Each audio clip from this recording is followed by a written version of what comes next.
Philippine Coast Guard says two U.S. Navy warships were deployed off Scarboro Shoal following the collision of Chinese ships in the area.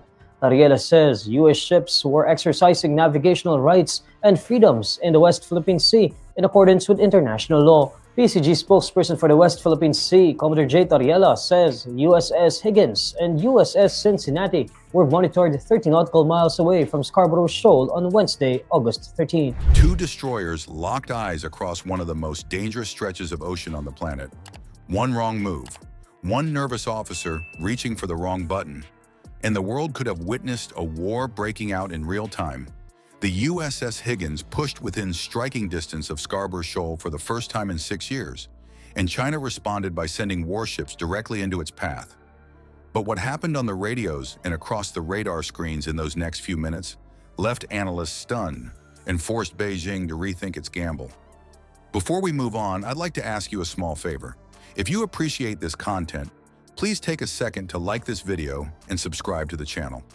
Over 98% of you watch the videos without subscribing. It costs you nothing, but it makes a huge difference to us. So did you click the subscribe button? Great! Thank you so much. Now back to the video.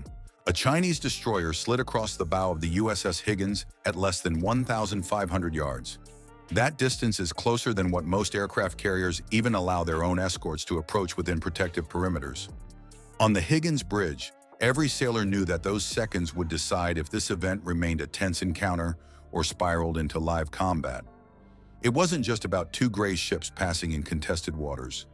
It was a direct test of willpower between two militaries locked in a strategic standoff. On August 11, China Coast Guard 3104 chased PRP Suluan and performed a risky maneuver. This led to a collision between the China Coast Guard ship and a Chinese Navy warship.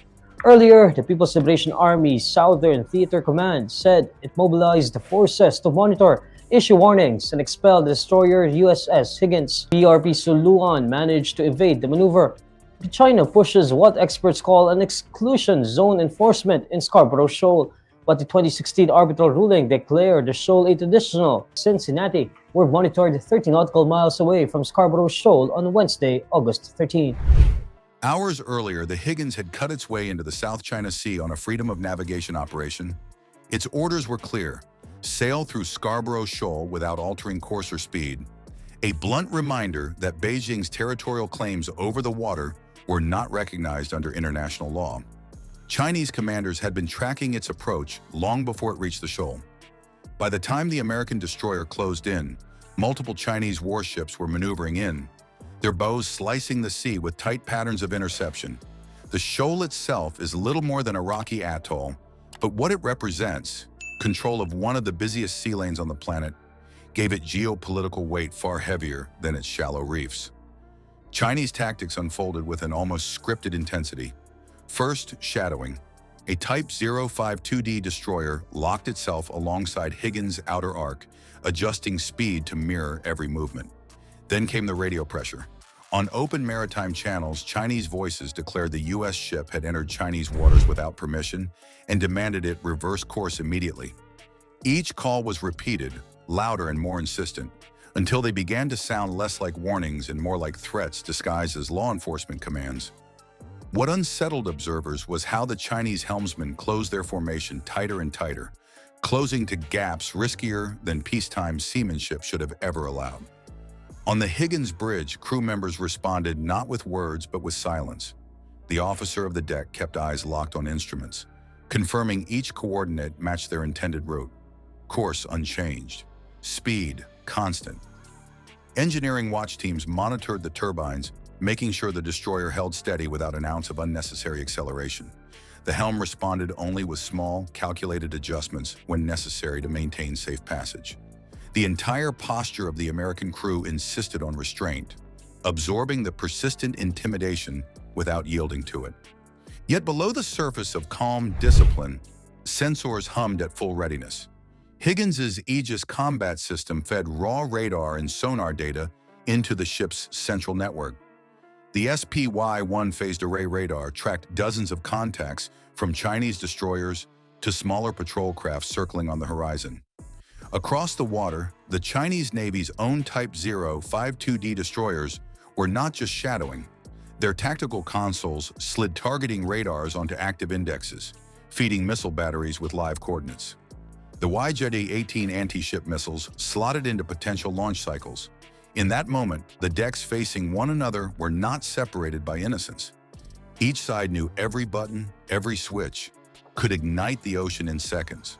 But this confrontation was never about raw firepower. Each ship carried enough weapons to cripple its opponent within minutes. The true contest was about tempo. Which navy could dictate the rhythm of movement, communication, and resolve?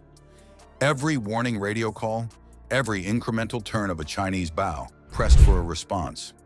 If Higgins changed course even slightly, propaganda outlets would frame it as Beijing forcing an American destroyer to retreat from Chinese-claimed waters. That narrative would echo in diplomatic chambers from Manila to Washington. The Higgins crew understood that silence and steady bearing were their strongest weapons. The danger was real. If just one of the Chinese frigates misjudged its speed by only a fraction, Higgins would have been forced into emergency collision avoidance maneuvers. Such a move, chaotic and hard to control, could have instantly escalated the situation. In the cramped lanes between ships moving at high speed, even a minor scrape of steel could have sparked a spiral of retaliation. The stakes were not only tactical, they carried strategic consequences that could drag superpowers into larger confrontation. Minutes stretched out, pressure mounting with every mile closer to the shoal until the balance tipped. Higgins never budged. Her navigation remained locked, almost mechanical in its resolve. Slowly, one by one, the Chinese ships dropped back, their bows easing away from the American destroyer's direct path.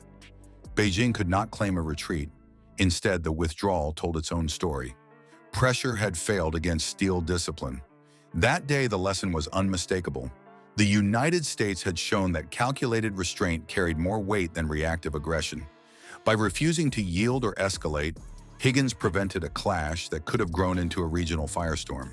But while steel hulls and radar beams kept the ships from touching, a second battle was already underway.